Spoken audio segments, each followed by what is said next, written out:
ښې چارې درنو لیدونکو آزاد جرگې ته په خیر راغلی. نن په سوله خبرې کوو. بله ما امروز اینجا هستیم تا نخستین برنامه از فصل جدید جرگه آزاد را تقدیمتان کنیم. د افغانستان له بیلابیلو سیمو دلته موږ سره لسګونه ګډونوال برخه لري. دوی به خپل نظرونه او پوښتنې له موږ سره نن شریکیږي و همچنان در کنار ما سه مهمان عزیز هستند که پاسخگوی سوالات امروزی خواهد بودند. هر یک جناب دکتر صاحب غیرت بهیر رئیس کمیته سیاسی حزب اسلامی، حاجی دین محمد معاون شورای عالی صلح و همچنان بانو نیلوفر ابراهیمی عضو مجلس نمایندگان. سوله افغانستان کې هغه ورکه مرغۍ ده چې له څلوېښتو کلونو راهیسې د ملت پسې سرګردانه ده، لا هم نه موندل کیږي. ولسمشر غني په یو تازه وړاندیز کې طالبانو ته داسې څه پیشنهاد کړي دي چې فکر کیږي کیدای شي وی هڅوي سولې ته رامات شي.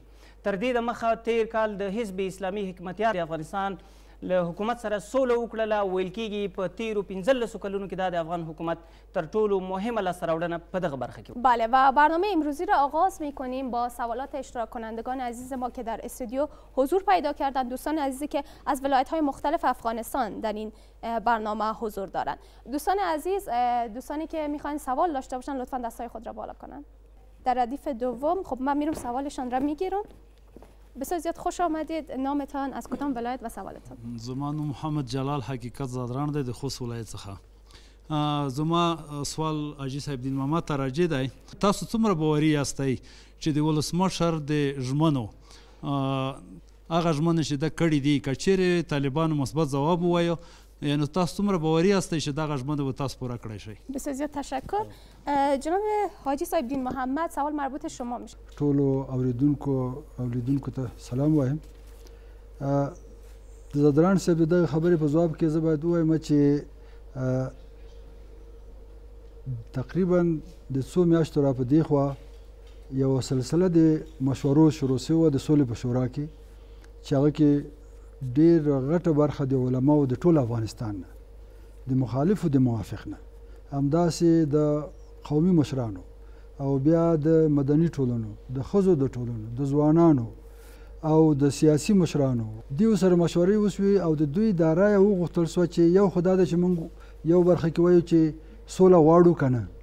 په دې برخه کې د سولې په غوښتلو کې د افغانستان د خلکو یو اجماع منځته راغله او هغو ټولو ویله چې او سوله غواړو. ځکه پخوا به کله کله داسې فکر کېده چې د جنګ د لارې نه، د زور د لارې نه دا خلک باید خبرو ته آماده شي. سیاسي ګوندونو سره په دې کې مشوره سوې وه. بله د سیاسي ګوندونو سره حتی د که ګوندونه واړه وو که غټو، د سیاسي مشرانو سره، د جهادي مشرانو سره، او دا پیشنهادونه دوی کړي دي. دا د دوی نه دا ټول رایه واخیستل شوې. دا رایه واخیستل شوې، بیا دا د سولې شورا تنظیم کړې او رئیس جمهور ته یې ورکړي او رئیس جمهور د هغې په رڼا کې دغه طرحه دغه کړه، دا وړاندې کړه. اوس پوښتنه زادران صاحب دا وکړله چې دا امکان لري که نه لري. زه دا وایم چې دا غوښتنه هم د افغانستان حکومت کړې ده. یقیني خبره ده چې دلته خو ولس دی، حکومت دی، نړیواله ټولنه ده. ولس دا غوښتنه وکړه، حکومت دا ورسره غبرګه کړه او د نړیوالې ټولنې مشوره ورسره شته. د په دې وجه نه موږ وایو چې ډاکټر صاحب بهیر نه به مو پوښتو دوی سره هم تاسو ګڼې ژمنې کړې وي کله چې حزب اسلامي سره سوله کېده. ډاکټر صاحب دغه څومره نوي وړاندیزونه چې سوي دي د عملي کېدو امکان لري؟ بسم الله الرحمن الرحیم. زه باید عرض وکړم چې د اول ځل دپاره د افغانستان ولسمشر یوه ډېره جامع طرحه وړاندې کړله او تر ډېره حده که عملي شي نو ډېره عملي جنبه لري. که عملي شي اوس امکان لري که نه؟ زما هیله خو همدا ده چې باید عملي شي او دا په دې اراده پورې اړه لري او زموږ شرعي احکام هم دا دي څوک چې عهد کوي په عهد باندې به وفا کوي او له خپل عهد نه به نه ګرځي، په خپلو ژمنو باندې به وفاداري کوي. موږ په امکاناتو غږیږو چې افغانستان د دې وس لري، د دې په دې حالاتو ته چې ګورو دا کولی شي مثلا سیاسي پاسپورټ ورکوي، سیاسي دفتر ورته خلاصوي، طالبانو امنیت ساتي. دا امکان شته چې دا کارونه وشي؟ زه چې که اراده موجود دي ټول امکانات شته. بانو ابراهیمی تا چه اندازه میتونه پیشنهادات که از سوی دولت داده شده میتونه مشوقهای خوبی باشه برای گروه طالبان تا با مذاکرات با دولت افغانستان راضی شود؟ با فکر میکنم که بحث از این جنبه شروع کنیم که ما وقت بحث از صلح میکنیم، پروسه صلح پروسه سیاسی است. وقتی یک پروسه سیاسی مطرح میشه دو جانب داره که هر دو جانب منفعت و ضرر خود باید تعریف کنه. مردم باید این سوال از حکومت و دولت داشته باشه، میان این 3.5 سال چی نوع چراغ سبزی را به غیر از جریان‌های جویهای خون در افغانستان که ناگهان در نشست کابل با یک صدای آمد و فریاد زدن که ما یک صلح بدون قید و شرط میخواهیم. شما شاهد نبودین که در چند سانتی متری رئیس جمهور افغانستان در امون نشست کابل یک صدای مخالفت از انجره وزیر خارجه مملکت و رئیس جمعیت حزب اسلامی بیرون شد، گفت ما صلح را که با تمام دیدگاه های اقوام نباشه قبول نداره. ما همه صلح میخواهیم. هیچ کس از قشر به نام زن آسیب پذیر در جنگ نبوده. هیچ تشکر ابراهیمی صاحب، شما دیگه چند ساده میشه بین که از باز هم فرصت در اختیار اشتراک کننده عزیز میدیم. دوستایی که سوال دارن لطفا دستای خود را بالا کنن. خب بله، خب طرف دوست داریم که یک سوال از بانوان عزیز داشته باشیم که در برنامه حضور دارم. بسیار زیاد خوش آمدید. نامتان و سوالتان؟ نام من ویدا است، از شهر کابل اشتراک کردیم و سوال ما این است که به خاطر تامین امنیت و آوردن صلح کدام کارهای مثبت در سال جاری روی دست هستند میشه همراه ما شریک بسازن و این را باید ما بدانیم و امیدوار شیم که آیا این کارهایی که میشه در رابطه به صلح عملی است و یا روی کاغذ باقی خواهد. سوالتان مربوط به کدام یک از مهمان عزیز ماست؟ حاجی صاحب دین محمد. بسیار زیاد تشکر. زه د ویدا خور په ځواب کې وایم چې دغه چې د سولې د لارې نه کومې امادګۍ نیول شوي دي. ما مخکې دا خبره تکرار کړه چې اول خو لکه جناب بهیر صاحب هم خبره وکړه چې د ارادې خبره ډیره مهمه ده چې آیا اراده شته که نشته د سولې لپاره. زه وایم دا اراده ځکه شته چې هغه خلکو چې فکر کوو چې جنګ حل د مسلې دی، نو دلته 1,00,000 عسکر راغلي وو او ښه جنګ وشو، ښه ورانه وشو، د دواړو خواوو ښه ډېر مړي وشوه، خو غیر دې چې جنګ زیات شو، تباهي او بربادي زیاته شوه، کومه ګټه یې ونه کړه. نو په دې که اراده م وه ولې څه شوي نه دي ډېر؟ صرف د خبرو لار ده، آخري زموږ د حل لاره د خبرو لار ده. دغې کوشش دپاره موږ ما درته مخکې وویله چې هم په ښځو په ټولنو کې هم د ځوانانو په دې ټولو چې مخکې ما یاد کړې خپل کاره راضي یاستې د دې سولې شورا چې کم تر اوسه پر کوم ځای ته رسېدلي؟ زه داسې وایم چې کوم څه چې امکانات وو هغه خو سوي دي، لکه څومره چې مناسب وو په کار وو هغه هومره نه دي شوي. مننه. یو تازه هغې چې د لاسته راوړنه بهیر صاحب موږ سره ناسته، څو کاله مخکې دوی د حکمتیار صاحب ګوند هم مخالفینو کې شمیرل کېده. ډاکټر صاحب بهیر څه کیدای شي دا اوس په دغه امتیازاتو کې یا دغه وړاندیزونه چې ولسمشر اوس نوي وړاندې کړي دي، فکر کوئ مخ ته تللی شو په همدغه باندې که تر دې نور څه وړاندې باید شوي وای؟ د ټولو دماغه خو باید دا ووایو چې طالبان یو واقعیت او دا واقعیت څومره تریخ ده څومره خوږ ده دا بله مسله ده، خو یو واقعیت باید د طالبانو سره خبره وشي. دومره خبره هم دا ده چې موږ ټول باید په دې معتقد چې دا جنګ ګټونکی نه لري او دا 14 کاله 12 کاله یوه کافي تجربه وه چې دا جنګ هیڅ هم نه ده ګټلی د امریکا په شمول باندې. بنان باید په دې باندې اجماع چې سوله د ټول ملت غوښتنه ده. ابراهیمي صاحب ویلي د بهرنیو چارو وزیر په وروستي کنفرانس کابل کې په یو ډول باندې قومي اجماع په دې تړاو غوښتنه وړاندې کړې، یعنې د هغوی وایي لا هم اجماع نشته. زما برداشت همدا ده چې په دې ارتباط باندې اجماع ده. سوله ټول افغانان غواړي، افغانان ټول له جنګ نه خسته شوي دي، ټول ستړي شوي دي، ټول په سرو اور کې سوځېږي. زما چې دغه منطق د دې حکم کوي چې باید سوله د ټول افغانانو غوښتنه وي. سوله کول تر جنګ نه که ګرانه نه ده، اسانه هم نه ده او سوله ډېر جرأت غواړي او ډېره قوي اراده غواړي او یو ډېر لوی چلنج ده. زه فکر کوم چې باید وي او که دا نه وي نو بیا دغسې یو جامع وړاندیز وړاندې کول او که په هغه باندې د عمل کولو اراده نه وي نو دا خپله د دوی لپاره فیصله ډېره لوی هغه د ضربه د عقب نشینی ده. بسیار تشکر. دوستان عزیز اگر شما میخواهید نظریات و سوالات خود را در رابطه با موضوعات برنامه جرگه آزاد با ما شریک بسازید، پل‌های ارتباطی برنامه در اختیار شماست. برای تماس با ما پل‌های ارتباطی بسیاری در اختیار شما قرار دارد. شما می توانید از طریق شبکه‌های اجتماعی با ما همراه باشید و برای اشتراک در برنامه با شماره تماس 0704 60 60 60 با تماس شوید و یا با ارسال یک پیام ویدیویی نظریات و سوالات خود را با ما شریک سازید. بیا که راغلاست درته وایو آزاد جرګې ته او نن په سوله باندې غږیږو. ابراهیمی صاحب چرا بعضی سخنها هنوزم شنیده میشه که اجماع وجود نداره روی مسئله صلح و مثلا اینجا سوال شد که صلح را به خاطر منافع شخصی خود بعضی سیاسیون میکنن. به دیدگاه ما مخالفین مسئله افغانستان در زمانی که نشست بن صورت گرفت باید امروز جزء حکومت افغانستان می بود و از مذاکره و پشت دروازه های بسته به بیرون نمی ماند که اونا یک گروه به نهایت ضعیف و حتی یک مار زخمی بودن که اونا به علاج جان خود درمانده بودند.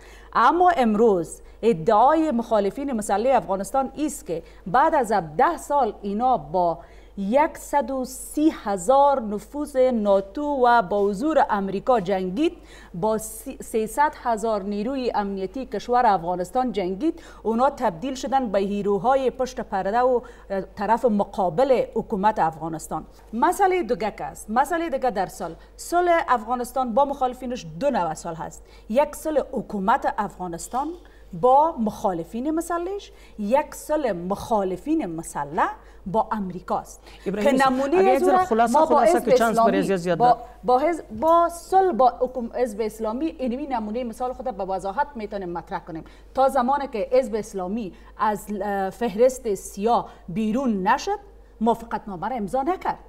ای که حزب اسلامی با کدام میارا یا با چی دلایل به حکومت وحدت ملی آمده صلح کرده او هم فرصت باشه من براتون میتونم که توضیح بدم.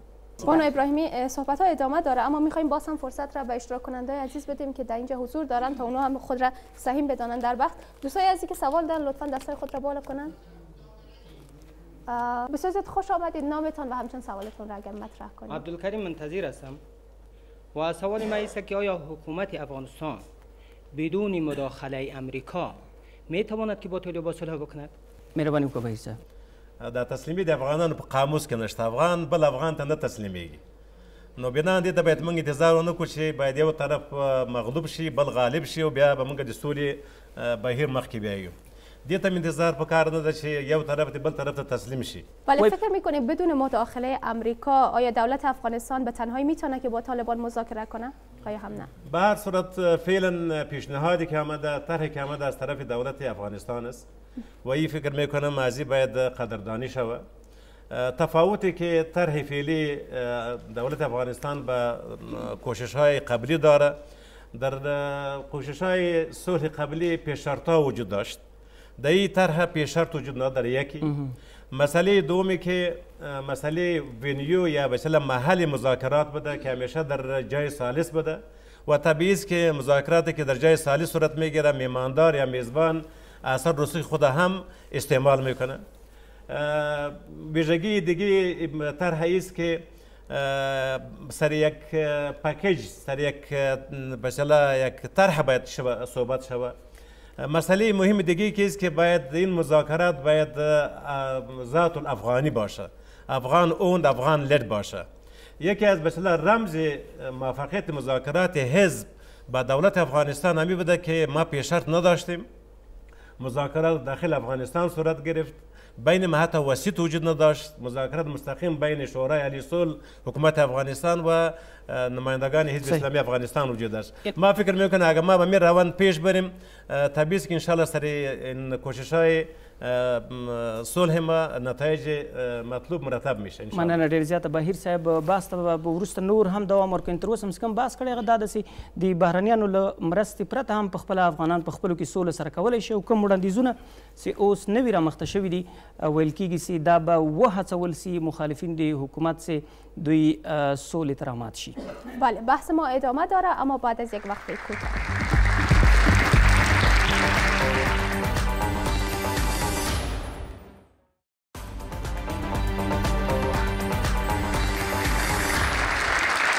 بیا راغلاست درته وایم درنو لیدونکو په سوله باندې بحث کوو. په نویو وړاندیزونو کې چې ولسمشر غني طالبانو ته کړي په دې کې د اوربند خبره شوې ده. طالبانو ته د سیاسي دفتر د ورکولو او دارنګه دوی ته د سیاسي پاسپورټونو او د دوی د کورنۍ او دوی خپله د امنیت د ساتلو وړاندیزونه پکې شوي دي. بله باز هم فرصت در اختیار اشتراک کننده عزیز میدیم تا سوال داشته باشیم از اونا. دوستان عزیز که سوال دارن لطفا دستای خود را بالا کنن. دوست عزیز ما که اونجا هستن بسیار زیاد خوش آمدید. نامتان و همچنین سوالتان اگر مطرح کنید. تشکر بسیار زیاد. طاهره هستم، از کابل اشتراک کردیم و سوال من مربوط آقای دین محمد میشه. ما بارها تلاش به خاطر صلح با طالبان انجام دادیم. جالبی است بر تمام مردم افغانستان که چرا بار ما تلاش میکنیم، دال کونا موقفشان مشخص است ولی باز ما اصرار به صلح داریم با اونا. بسیار زیاد تشکر. نو که زه دې خور نه پوښتنه وکړم چې دې سره کوم حل لاره شته. موږ وایو چې جنگ د حل لاره نه ده. د په پښتو کې یو متل دی وایي چې سل مړه کې بیا به هم خبرې کوي. یو زمونږ مخالفین دي چې هغه افغانان دي، دا اوس د افغانستان د لوري هڅه دا ده چې د دوی سره خبرې وکړو. که دې سره خبرې نه کوو دا د باندې پاتې کېږي، دښمنان یې په لاس کې اخلي. دښمنان یې په لاس کې اخلي، بیرته د خپلو اغراضو دپاره د دې وطن په خلاف باندې استعمالوي. د دې دپاره ضروري دا ده چې موږ دغه خپل مخالفین په هر قیمت کېږي دوی سره موږ خبرې وکړو او بالاخره دوی ځکه دا اوسنی کوم وړاندیزونه چې شوي دي دا عام ذهنیت دا خبره مني چې افغانستان لوری ډیر انعطاف کړی دی. طول چندین سال گذشته دولت افغانستان تلاش‌های بسیار زیادی را کرد که با گروه‌های مخالف دولت صلح بکنه، اما چرا این نشست‌ها این تلاش‌ها نتیجه نداده؟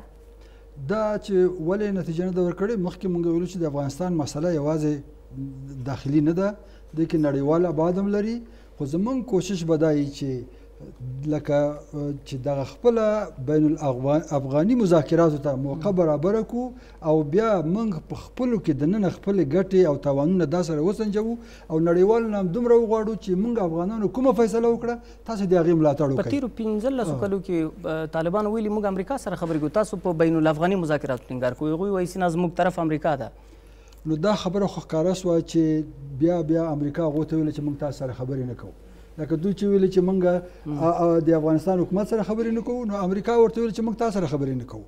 اوس خو موږ دا خبره ورته کوو، د عوامو د خوا نه دا خبره ډیره راووته چې سړی چې هغه سره خبرې نه کوي خپل افغان ورور سره د خبرې وکړي. نظر شما رو می‌خوایم در رابطه داشته باشیم. چرا با وجود تلاش‌هایی که صورت گرفته ما می‌دانیم که مصارف هنگفتی هم برای آمدن صلح در افغانستان به مصرف رسیده و تلاش‌های زیادی هم صورت گرفته، اما با آن هم چرا ما نتونستیم صلح پایدار را در افغانستان داشته باشیم؟ ما به عنوان نماینده مردم مسئولیت دارم بیایم حقیقت ها را بیایم برتان بگویم. بحث ما با حکومت ماست. ما اینجا آمدیم باید از هان روشن بسازیم.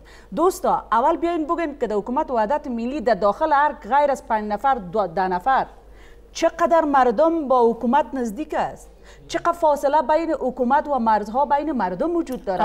اجازه بدید اما وقتی که انتقاد وجود نداشت، ببخشید ابراهیمی، اما وقتی که انتقاد سر حکومت وجود نداشت یعنی حکومت نبود، اما وقت کدام پیشرفتی در بخش صلح بود یا از جانب مقابل؟ است که آقای کرزی 19 بار به پاکستان سفر کرد. رئیس جمهور جدید که آمد مردم برش مشوره داد که 19 بار سفر شده بی نتیجه است، دفعتا وقت خود بر ازمی سفر ضایع نکن، نرو به پاکستان. گفت میرم و رئیس جمهور یک دستاورد در این سفرهای خود داشت که بعد از 19 20 و 21 شد. چهره پاکستان به زعم خودش آورد به عالم نشان داد که پاکستان یک کشور است که ما هر قدر اتمام حجت کردیم به ما روح نمیاره برای اینکه برای صلح کنیم. اما اجازه متضاد است. یک بار میگن که نتیجه نمیده، چهارگونه است، باز میگه که نتیجه میده. 1.5 سال وقت ملت حکومت وحدت ملی بار این که بیاید چهره شناخته شده و افشا شده پاکستان که با 19 بار سفر که آقای کرزی روشن شده بود صرف از این مسئله کرد که ما این را بیایم ثابت کنیم که قبلا ثابت بود. ما با کدام قیمت 1.5 سال صرف فکر میکنی زیاد وقت است برای انزوا کشاندن یک کشور 1.5 سال زیاد وقت است؟ 1.5 سال نیست، دوام 15 سال حکومت کرزی شما چرا حساب نمیکنین؟ او زما هیله همدا لکه څنګه چې ابراهیمي صاحب مهرباني وکړه، خدای دې وکړي چې په دې ارتباط باندې اجماعي حکومتي هم موجوده وي او دا رئیس جمهور چې کوم اواز پورته کړو د سولې، خدای دې وکړي دا د ټول حکومت اواز وي او د ټول دولت اواز وي، ځکه په دې نظام کې متاسفانه ځینې داسې حلقات شته چې هغوی د خپلې ګټې په جنګ کې لټوي، د هغوی مستقبل له جنګ سره غوټه شوی ده، هغوی غواړي چې باید جنګ دوام وکړي. دا متاسفانه یو بدبختي ده. مننه ډېر زیاته دلته ناستو برخوالو ته بیا وخت ورکوو، څوک پوښتنه لري لاسونه پورته کوي.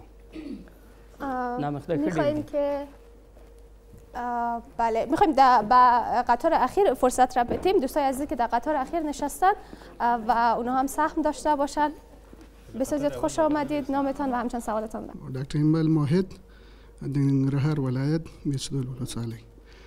زما پوښتنه د حاجي صاحب دین محمد نه ده.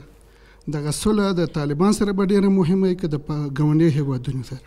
اوس داسې فکر کیږي چې دوه طرفه دي. پاکستان زمونږ ګاونډی دی او د پاکستان او د افغانستان د دواړو دولتونو روابط پکار دي چې جوړ شي. د دې د روابطو جوړېدل دا د سولې لپاره فایده لري.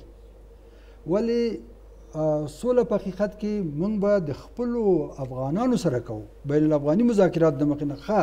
نو بیا ارتباط د پاکستان څه شی دی؟ ارتباط دا دی چې که چېرته پاکستان د دولت او د افغانستان دولت په خپل منځ کې د دولتي روابطو په حساب باندې روابط ښه شوي، هغې فایده به دی چې یا به د سولې دپاره زموږ سره همکاري وکړي او که همکاري ونه کړي اقلا ورانۍ خو به ونه کړي. یعنې اوس تمرکز په طالبانو ده. اوس دغه کوم وړاندیز چې شوی دی دا تمرکز د طالبانو دپاره دی او په عین وخت کې تاسو ټول دې نه خبرې چې د افغانستان د دولت او د پاکستان دولت ترمنځ هم خبرې روانې دي او هغه که دوی موافقې ته ورسیږي دا سولې ته ګټه کوي. بانو ابراهیمی، شما نقش کشورهای همسایه و کشورهای منطقه را در کل در پروسه صلح افغانستان چگونه می‌بینید؟ درست است که یک بخشی از طالبان مثل زمان جهاد که در جنگ سرد، امروز همگی میفهمه، ملت افغانستان میفهمه که جنگ سرد و ساختار جهاد از کجا منشأ گرفته بود. حال دیگه زمان نیست که مردم یک کتاب را به نام جنگ اشباه و امثال از اون نخوانند. و ما در صحبت‌های اول خود گفتیم که ما اگر واقعا صلح می‌خواستیم بهترین فرصت بود که طالبان و مخالفین افغانستان می آوردن. وقتی ما او فرصت از دست دادیم، امروز او طالبه که چند تعداد محدود از افغانستان بودن و در یک گوشه می رفتن تبدیل شده به یک ابرقدرت جنگی طرف. جنگ استخباراتی و ابرقدرت هاست، نه جنگ بین تنها افغانستان است. ما قیمت ژئوپلیتیکی خود میپردازیم. و باید بگم دوستای عزیز، حال هم یک ویدیو کوتاهی آماده نشر است، ببینیم با هم میره میبینیم در رابطه با پل‌های ارتباطی برنامه جرگه آزاد است. آزاد جرگه په اسانۍ موندلی او کتلی شي.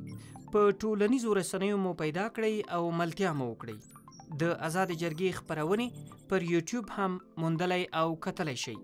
که غواړئ په خپرونه کې راسره ګډون وکړئ، په 024 شپېته شپېته شپېته اړیکه ونیسئ او یا هم خپلې پوښتنې د لنډو ویډیویي پیغامونو له لارې راسره شریکې کړئ. بیا ښه راغلاست درته وایم درنو لیدونکو. په دې بحث کوو چې راتلونکي کې د افغانستان حکومت د سولې شورا ته کم کارونه پکار دي. سیاسي دفتر باندې طالبان هم ټینګار کوي چې دا باید پرانیستل شي او په قطر کې کم دفتر د دې نه د افغانستان حکومت او سولې شورا نه د خوشحاله او په دې نوو وړاندیزونو کې دا هم راغلي چې دوی ته که سولې خبرې اترې کوي نوی دفتر به ورته پرانیستل کیږي یا مغه دفتر. اوس زینب بیا لکم گډونوال سر ولاړه دا پوښتنه لري، مهرباني وکړه. بسیار زیاد تشکر مالک. در کنار ما هموطن دیگر ما هستن که میخواین سوال خود را داشته باشن. بسیار زیاد خوش آمدید. نامتان و همچنان سوالتان. تشکر. فرشته اسلامزاده هستم از کابل. آیا نقش کشورهای مثل روسیه، امریکا، چین و یا هم پاکستان کدام یک بیشتر و قویتر و همچنان موثرتر است؟ بسیار زیاد تشکر. اول باید عرض کنم که طالبان فعلا دفتری رسمی در قطر نداره. یک آدرس داره و به شکل رسمی دفتر طالبان در قطر بسته شده. یه بیادره باید در جریان باشه. من حاجي صاحب ته سنې پوښتنه وکړل چې هغه ولې بخښي د خلکو سره، ولې دغه ډول امتیازات ورته اعلانیږي؟ د افغانستان خلک لا هم نه غواړي چې دغه ډول امتیازات دي یا دغه ډول وړاندیزونه دوی ته وي. پښتو یو متل دی و چې جنگ کې کالیش کیږي او په جنگ کې الوام نه ویشل کیږي. نو دا خبره دا ده چې دا جنگ رواني. زه د دغو دوستانو نه پوښتنه کوم چې دا جنگ رواني او خو په شدت رواني. یو 2 لکه فوز نورم د امریکا راشي، یو 2000 تیارې نورې راشي او دلته ښه بمباري وشي، دا به د چا کورونه وران شي؟ د ځکه موږ وایو چې دغه چې دا وایي چې دا چې زه هغې سره خبره نه کوم، هغه بخم نه یا هغه خو معنا دا د جنگ به کوي. نو جنگ کې خو د زور معلوم شوی دی. یو خبره دوی وکړه چې وایي د ملت سره دغه نه مشوره نه شوې. که ملت غرض یو احمد یو محمود وي خو موږ 10 میلیونه خلک لرو خو دا ټولنه دې خلکو نه جوړه ده صحیح ده چې یوازې د جدید محمد سره به یا د مثلا ډاکټر صاحب ابراهیمي سره به یا د بل چا سره پښتنه نه شي خو د ټول ملت سره پښتنه شوی دا یو خبره بل ما غرور وکړه د چې هغه ویل چې روسیا امریکا چین او پاکستان کومه په دې کې هم دي په دې نور باسه مو کوي صاحب ودرسیدو دلته ګډونوالو ته په دغه اول قطار کې سینا صدا مایک دوی ته راوړي بسم الله الرحمن الرحیم سیف الرحمن حبیبی هستم از ولایت کابل. سوال ما مربوط به خانم نیلوفر ابراهیمی است. بنیانگذار جلسه بن هم برادرای جمعیت بود که در اوجا ماندن. چرا اونایی فرصت ها را از دست دادن؟ فرصت ها مربوط از اونا بود. و امروز هم آیا میشه که به خاطر بقای خود و قدرت خود ایره قیمت از ایره از ملت بیچاره بگیریم؟ تشکر بسیار زیات. دلته یو بل پوښتنه د څنګ دوست ناخلو. زه د پکتیا ولایت پښتون صاحب ما سوال د حاجي صاحب دین محمد نه ده. هغه کړۍ مشخصه که چې د حزب اسلامي سره یې تاسې کېنولې خلکو ته رښتیا ووایي. هغه کړۍ مشخصه که او هغه کړۍ چې مشخصه کړه د طالبان به هم په هغه کړۍ باندې صلح کوي. مننه ډېر زیات. ابراهیمی صاحب بفرمایین. آقای حبیبی صدمه جنگ غیر از ملت نه ما سیاسیون میبینیم و نه کسانی که در قدرت است.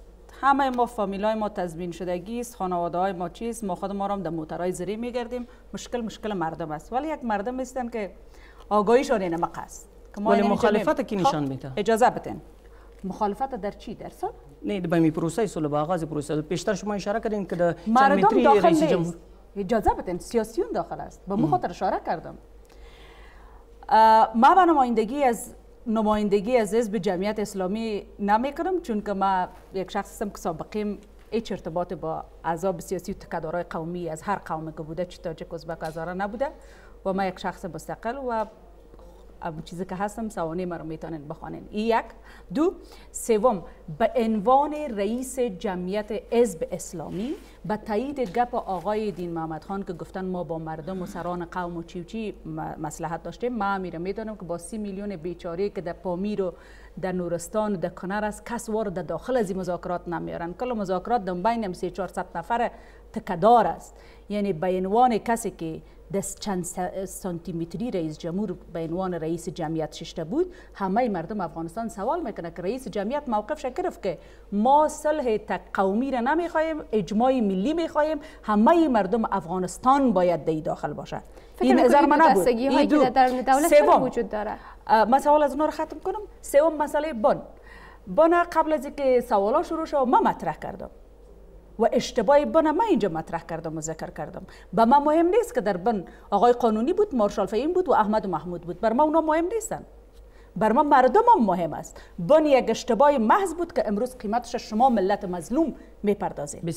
اگر بر بن فکر میشد امروز ما به این سرنوشت نمیرسیدیم ولو که اونجا هر کس بوده. تشکر. بهیر صاحب دغه کړی وای تر څو سی روخانه نسی دغه تماسونه څوک نیسی چا سره باید ونیول سي. تاسو د حکومت تر منځ کوم مسول وشوله دیغه دغه کړی باید واضح شي سره رقم را سولې تر نږدې شولې. د حزب اسلامي که دوی غواړي چې طالبان یا مثلا نور مثلا مخالفین چې د حزب اسلامي سوله د یو بیلګې په شکل باندې د یو ماډل په شکل باندې استعمال کړي، دا د حزب اسلامي افغانستان خپل تصمیم و، مستقل تصمیم و او دا مطلقاً ذات الافغاني و. هلال صاحب دی و هیات بمدغه کسان بالکل د مذاکرات مخامخ شوي دي. په دې کې د هیڅ چا فیصله اثر ورسوخ نه و. او زه په یو شي باندې اعتراف کوم چې زمونږ د افغانستان قضیه لکه څنګه چې هغې مهرباني وکړه دا ملي او بینالمللي ابعاد لري. په دې کې شک نشته. په دې کې د منطقي هیوادونه او څلور هیوادونه په دې کې هغه د شکیل دي. زه وایم چې مذاکرات مستقیمي ذات الافغاني دي د طالبانو د کابل د حکومت ترمنځ دي، خو دغه نور کوم فیصله لوبغاړي چې دي هغوی د په اعتماد کې واخیستل شي. مننه. په همدې نړیوالو او سیمه ییزو لوبغاړو به د بحث په دې دریمه برخه کې بحث وکړو چې د هغوی رول پکې څومره مهم ده. په امریکې باندې ډېر غږ کېږي چې په پاکستان د فشار راوړي، له پاکستان نه د مرستې غوښتنه کېږي او د افغانستان له نورو ګاونډیو هېوادونو څخه هم چې د افغانستان د سولې په پروسې کې د مداخله وکړي او د ولسمشر غني د وروستي تصمیم یا طرحې څخه په کور دننه او بهر نړیوال ملاتړ اعلان شوی ده او په دې به بحث کوو چې دا ملاتړ څومره مهم ده. بله، حال هم یک وقفه کوتاه داریم و بعد از وقفه ادامه بحث را بینیم.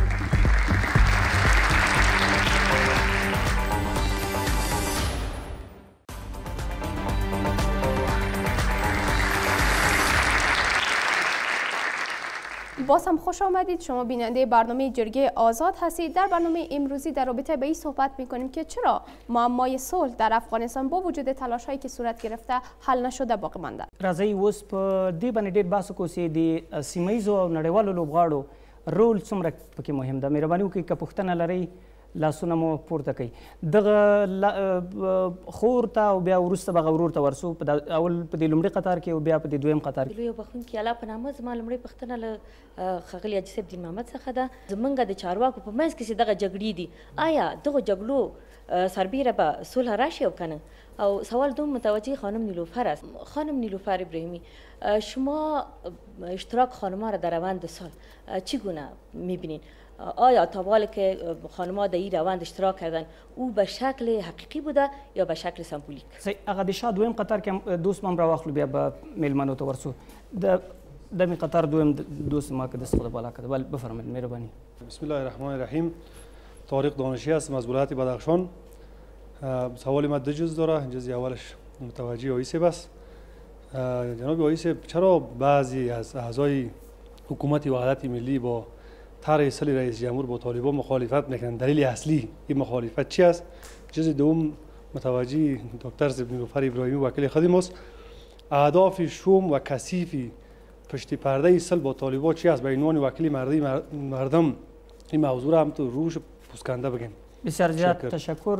نورو ته هم چانس ورکو. راځئ حاجي صاحب تاسو سره شروع کوو. مهرباني وده جګړه په موږ تپل شوې ده. دې کې شک نشته چې په دې سیمه کې یو نړیوال رقابت شته. علاوه دغه چې سیمه ییز دی، سیمه ییز رقابت شته دی، او د دې نه علاوه نړیوال رقابت هم شته. اوس ښه موږ د یو ملک په حیث، یو واړه ملک، غریب ملک په حیث په دې منځ کې یو. د دغو خلکو دپاره به هوښیاري څه شی وي؟ هوښیاري به دا وي چې په همدې جنګ کې او چې هر چا ورته وسله ورکول، هغه وسله واخلي او خپل ورور پې وولي.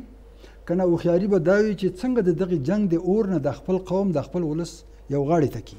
دې برخه کې اوس ګاونډیانو سره خبره کوم. همدې لپاره هوښیاري چې بیا همدا ده.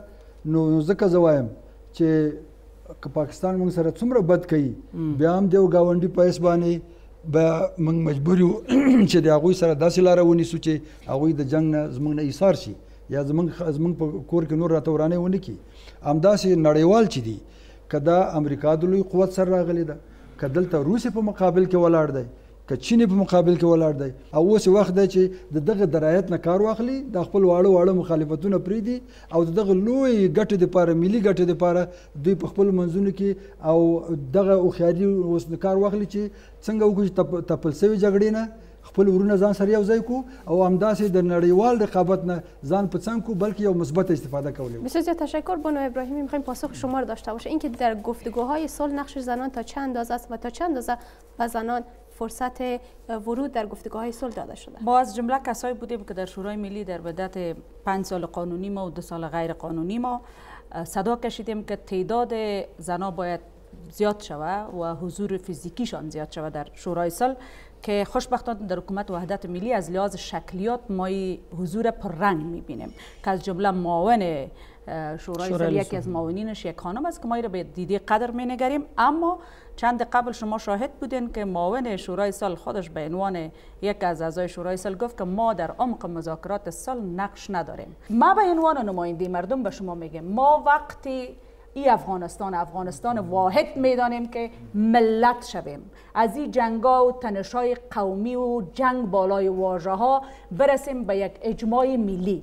ما نیازمند اجماع ملی هستیم. بعد از اجماع ملی ما میتونیم به یک صلح حقیقی برسیم و بعد از اون ما صلح حقیقی را که تمام ملت افغانستان الای 100 است الای 1000 است. تشکر. بیان که دکتر صاحب بهیر تصویرش ببینیم. بسیار زیاد تشکر. نگفتین که باور شما چی است که این صلح واقعا نمو قسمی که ملت میخوام است یا مو قسمی که شما مطرح کردین بعضی سیاسی فکر صلح که نظریات ملت به صورت عمومی نیست. بهیر صاحب مهرباني سره کوم صلح وده دوی انتقاد یو خدای چې په دې باندې ټول موږ تاسو ځان پوه کړو چې دا اوسنۍ کوم جنگ روان ده، کشمکش روان ده، دا د پخواني جنگونو یو تسلسل ده. د بدخشان په پښتون هم دا وسه د سوله څوک نه غواړي. لې لوبغاړي په اصطلاح چې د جنگ ته زیاته لمن واله هغه برقدرتونه وو، هغه امریکایان وو، هغه اتحاد شوروي وو، هغوی نه غوښتل چې په افغانستان کې د مجاهدینو په لاس باندې یو اسلامي حکومت جوړ شي. صحیح. مننه ډېر زیاته. بیا چانس ورکوو اورېدونکو ته لاسونه اوچت کړئ. خود معرفی کنید با سوال. میر عبدالمنان هستم از ولایت کابل. تا وقتی که خانه خود آدم جور نشه هیچ وقت آدم همراه کس دیگه نمیتونه که کدام کاری را انجام بده. تا قاصدی پشت خانه یک کس رفته نمیتونه. ما عرضم همیز معاون شورای صلح همیز تشریف دارند. تمام احزاب سیاسی فعلا در شورای صلح اکثر شاید باشن اونجا. ما پیشنهادم همی است، سوالم از حاجی صاحب محترم است، پیش از اینکه ما کت طالبان صلح کنیم بهتر است خانه خود جور کنیم. اول خود ما در کشمکش هستیم همراه یکی دیگه، باید اول خود جور کنیم، بس زیاد وقتتان نمیگیرم. تشکر. بسیار زیاد تشکر. یو بل سوال به واخلو په دغه قطار ته بیخي ورغلی. اول زه ځان معرفي کوم، زه خانقاه غرمل یم د ننګرهار نه.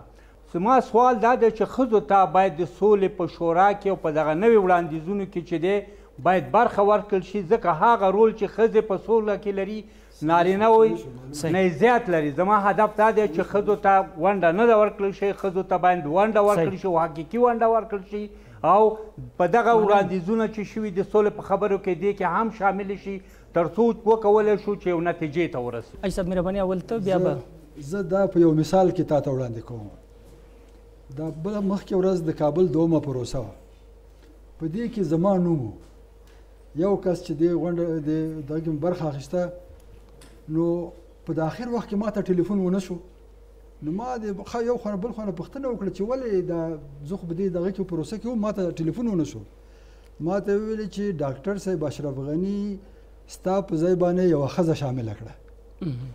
نو معنا دا چې هغه خلکو ته دا وښیي چې موږ دومره ښځو ته دغه لرو چې لکه حاجي دین محمد ټول خلک پوهېږي چې زه جنګ کې هېڅکله هم برخه پخوا هم نه ده اخیستې، اوس هم نه اخلم، د سولې یو سړی یم. خو د دې د پاسه هم زما نوم یې لرې کړ، د یوه ښځې نوم یې واخیسته. دې معنا دا هغه یې هلته شامله کړه، دې معنا دا چې دنیا ته وښیي او دې ښځو ته اطمینان ورکړي چې ګورئ تاسې مه ډارېږئ، که دا سوله راځي دې کې به د ښځو حقوق ټول محفوظ وي. همداسې د سولې په مذاکراتو کې ما درته وویلې چې په اول مذاکره چې موږ ښځه راسره نه وه، بیا د ډیرو دوستانو د خویندو د دوی اعتراض وشو، په هغه وخت کې هم دا خبره وشوه چې بالاخره یو خور پکې شامله شوه. اوس هم لکه دوی چې یاده کړه چې د عد معاونیت نه راواخله تر دا نړ ځایو پورې چې که مذاکرې ته هم څوک ځي ښځه به پکې، که دلته هم د سولې خبره کېده ښځه به پکې. وایي غږ یې نه اوري حاجي صاحب، وایي تصمیمونو کې نشان. داسې نه ده، داسې نه ده. اوس هم دغه مخکې چې د حبیبه سرابي یاده کړه چې هغې بله ورځ ویلي دي چې موږ سره مشوره نه کېږي، نو دا حبیبه سرابي زما په ځای باندې تللی ده، په مجلس کې ناسته ده. نو دې نور دغه چی وي. صحیح. ابراهیمی صاحب بیا به تاسو ته وخت درکو. دوستای عزیز، یک مسئله رو میخوایم مطرح کنم که ما همی بحث هایی را که فعلا میکنیم یک قسمت قبل از وقت است. شناخت که ما از طالبا و یا مخالفین مسئله افغانستان در مذاکرات پشت پرده که داشتیم و بودیم امیست که اونا به هیچ صورت بدون تغییر قانون اساسی و بدون تطبیق شریعت اسلامی به زعم خودشان بر زنا حاضر به هیچ نوصل نیستند. ولی برای حکومت وحدت ملی اخصاً با آقای غنی اگر در شکلیات بگوییم مثل که خواست که چهره پاکستان گویا با قیمت خون مردم به دنیا معرفی کنه، کو معرفی بود و واضح بود، میشه که یک طرح خوب باشه به اینکه بگویم ما اتمام جد کردیم اما طالبا به صلح راه نیاوردن. بله بحث ما ادامه داره اما بعد از یک وقت کوتاه.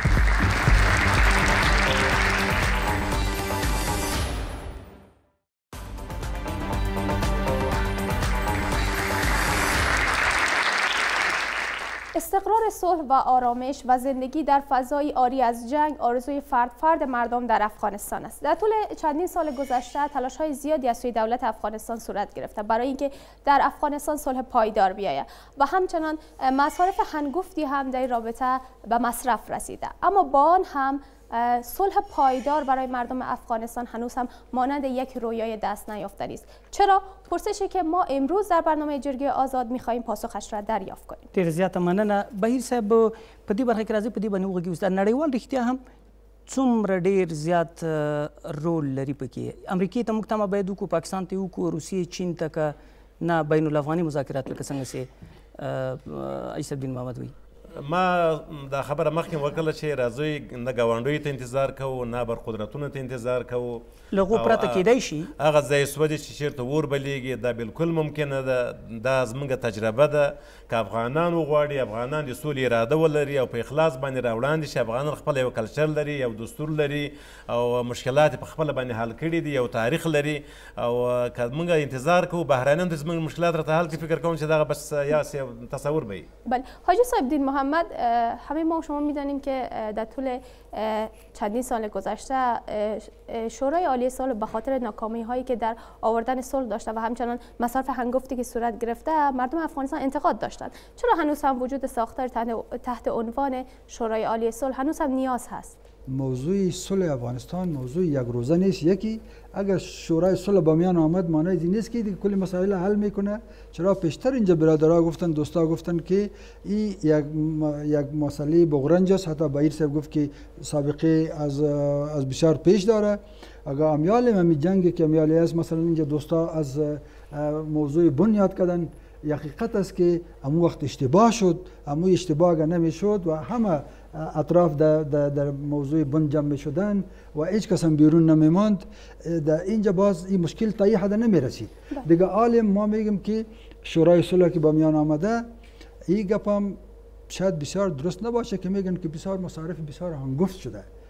چند صد میلیون دلاری که مصرف شده او 5 وزارت سکتوری اونو 5 وزارت سکتوری در اونا پروژه ساخته شده و اونو 5 وزارت سکتوری او را مصرف کرده که وزارت مالیه و خارجه یک جای در مو کمیته بودن. څومره مصرف شوی د دې نه کاتو کلو کې د هغه مصرف چې د سولې د شورا د مصارف یا د سولې شورا د غونډو جرګو په دې کې شوی دی دا شاید په میلیونونو ډالر وي.